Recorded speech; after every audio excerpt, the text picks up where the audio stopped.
Typical exterior wall performance problems, right? I've given a million talks about the terrible things that happen with the exterior walls, and I'll spare you all the details. But what we typically see, and we saw it at the church yesterday, buildings of this vintage, pre-1940, suffer from water leakage, they suffer from deterioration of exterior wall components, and from poor thermal performance, right? Air infiltration is typically high because windows are not thermally efficient, they're drafty, and there's no insulation. Next, I'll hit you with some building science basics just to lay the groundwork for the discussion of the various analysis tools. And the first thing I'll talk about is heat transfer and surface condensation.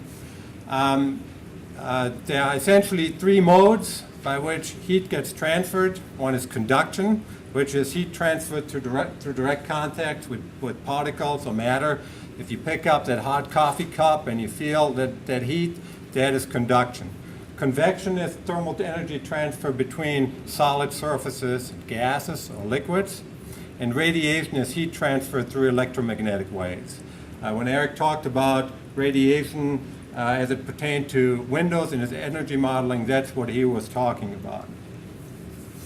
Collectively, these mechanisms conduct heat across a building envelope. Conductive heat transfer takes place through solid materials like precast or masonry, or most efficiently through metal window frames.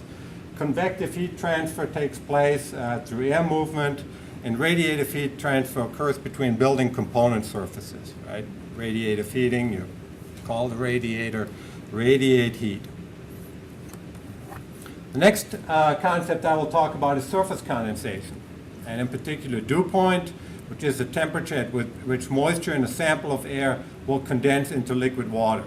And the dew point is, of course, important because once condensation happens, we have liquid water, and liquid water is bad for building components. And the dew point of the air varies wildly depending on what kind of a building you have. In a cold storage building that we keep at 20 degrees Fahrenheit, the dew point is as low as 18 degrees Fahrenheit. If you're in a swimming pool that you keep at 80 degrees Fahrenheit and 60% RH, even a 65 degree surface will be at the dew point and it will condense. So it's important to realize condensation will occur on any of the surfaces that are colder than the ambient dew point. And here's just some examples. This is a window at a hospital that I recently investigated. There's a little bit of condensation on it that got people upset. But hospitals, ASHRAE requires you to keep a hospital at 30% relative humidity, and that frame can be above the dew point for that particular set of conditions in the wintertime if you are in a northern climate. This is a bit more dramatic case of condensation on a window frame. Keeping in mind, again, windows are very effective thermal conductors. They're metal, so you're likely to have your poorest thermal performance there and your highest likelihood of condensation. Oh, can we just go to that slide for a second? Because I wish we had about 10,000 people in this room. That's an insulated glass unit. It is. Yes, and that's a dew point condensate inside the space. No. This is actually on the outside. Oh, that's on the outside. That's on the outside of the unit. So what happens here, and I'm gonna waste time again, and we'll never get through this, but this is a great story, right? It's a great story. This is a museum, right? 50% relative humidity, 70 degrees Fahrenheit. It is in Maine. So you get condensation on cold days. It's tough to see with the picture, but there's snow outside. Right? You get condensation on the window, and it starts out as condensation, but this is actually in the middle of the day after the sun came out. This was actually frost, and it melted. So you go there at night, and you'll see frost on the window frame. And this is actually condensation on the exterior of the glass. So that person's finger's on the exterior of the building? No, this is on the interior. If it was on the exterior, we wouldn't be worried about that. Exactly. This is on the inside. That's the interior face. That's my point. Yeah. And in the interest of time, I took out the window discussion, but I'm happy to talk to you about it afterwards. Yes. How to deal with windows like that. Okay, let's talk next about moisture migration through materials. You all remember from high school physics, high school earth science, this phase diagram. Water can exist in 3 phases: solid, ice, liquid water, gas, vapor, and it can travel around between these phases depending on the conditions that you're under and depending on how much energy you put into the system. And this is an important concept just to keep in mind as you think about moisture migration through building materials. Some moisture migration terminology. Airborne moisture, Carl asked about that. Air is typically a mixture of dry air and water vapor. That's why we need to have an air barrier. And the moisture storage capacity of the air is proportional to temperature. So the higher the temperature, the more moisture you can take up in the air, and that's why you're outside in the summer, it feels very oppressive. That's because that air can really hold a lot of moisture, as opposed to dry air in the wintertime when you feel it's really dry. And the relative humidity is the amount of moisture in the air relative to saturation. So saturation is the maximum amount of moisture that the air can hold. The relative humidity is a percentage of that maximum amount that the air is holding at the time. So if you have 80% relative humidity, the air could hold an additional 20% before it became completely saturated. Water vapor. Water vapor is like other natural systems. It wants to equilibrate, so water vapor flows generally from regions of high concentrations to low concentration. Right? It wants to go where there's less of it. In some cases, that flow is reversed. Water vapor can also flow from regions of low RH to high RH if you just expend enough energy. Right?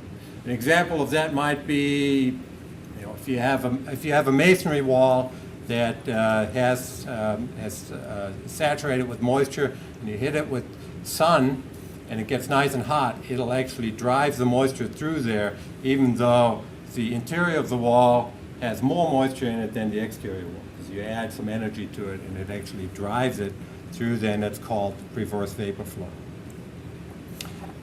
Just to make that point, we're going to look at a psychrometric chart, just to make the point how much moisture warm air can hold. I'm looking at a point 70 degrees Fahrenheit, 40% relative humidity, not quite what you have in a museum.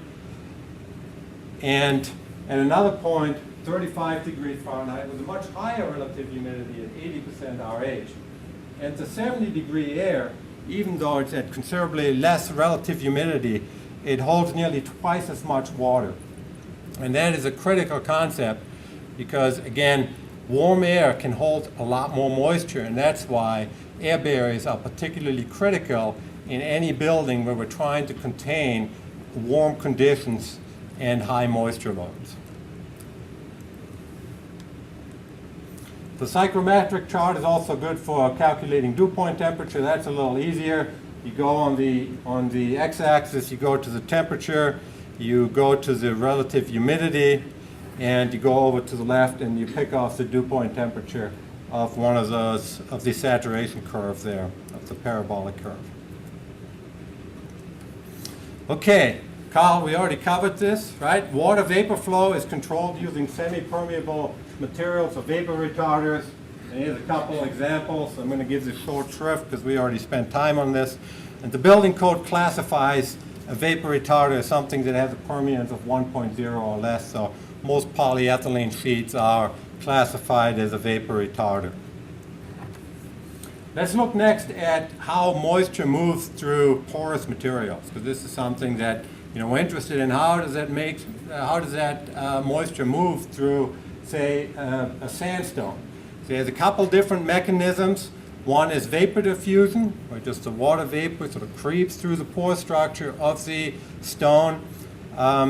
The next one is surface diffusion, which is a little bit more difficult to understand, and it actually requires some water vapor molecules to be deposited in the pore structure and move along the surfaces. And then capillary conduction is as the matrix of the material gets wetter, actually moisture gets drawn through there by capillary action because fluids like to creep up into small spaces